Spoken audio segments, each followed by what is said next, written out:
नमस्कार दोस्तों, स्वागत है आपका हमारे चैनल भक्ति गंगा वाईटी में, जहां हम प्रस्तुत कर रहे हैं भगवान विष्णु और माता लक्ष्मी की पौराणिक कथा। इस कथा के माध्यम से हमें जीवन की महत्वपूर्ण सीख मिलती है। तो चलिए शुरू करते हैं। मैं आपका अपना तुम्हारा अमित विश्वकर्मा। एक बार भगवान विष्णु जी शेषनाग पर बैठे बैठे बोर हो गए। बहुत समय से धरती पर नहीं गए थे,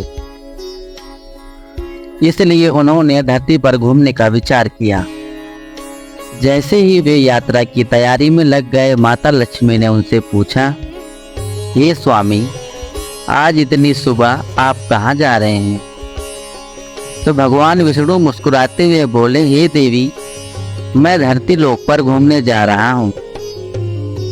लक्ष्मी जी ने तुरंत कहा, क्या मैं भी आपके साथ चल सकती हूँ?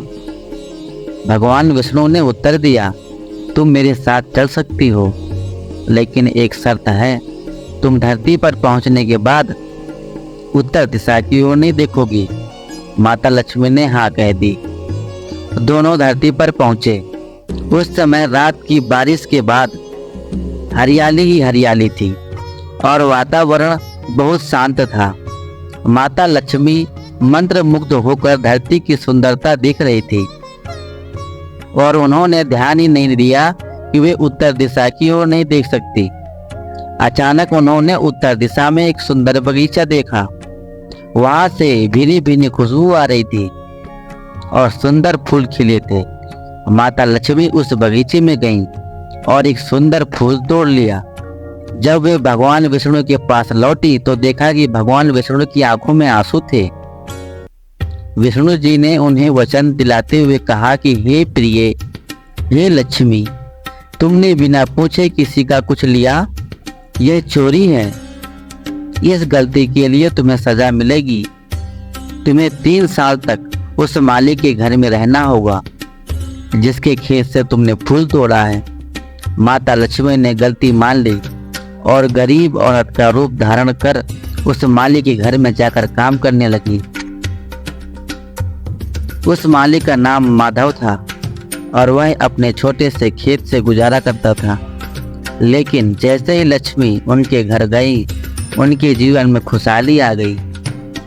माधव का खेत बढ़ने लगा, आमदनी बढ़ी और उन्होंने गाय खरीद ली। धीरे धीरे वो धनी हो गए। 3 साल बीतने के बाद जब लक्ष्मी देवी ने माधव का घर छोड़ा तो उन्होंने उसे आशीर्वाद दिया कि उनके घर में कभी धन और खुशियों की कमी नहीं होगी। इस प्रकार माता लक्ष्मी ने अपनी गलती का प्रायश्चित किया और भगवान विष्णु के साथ वैकुंठ लौट गईं।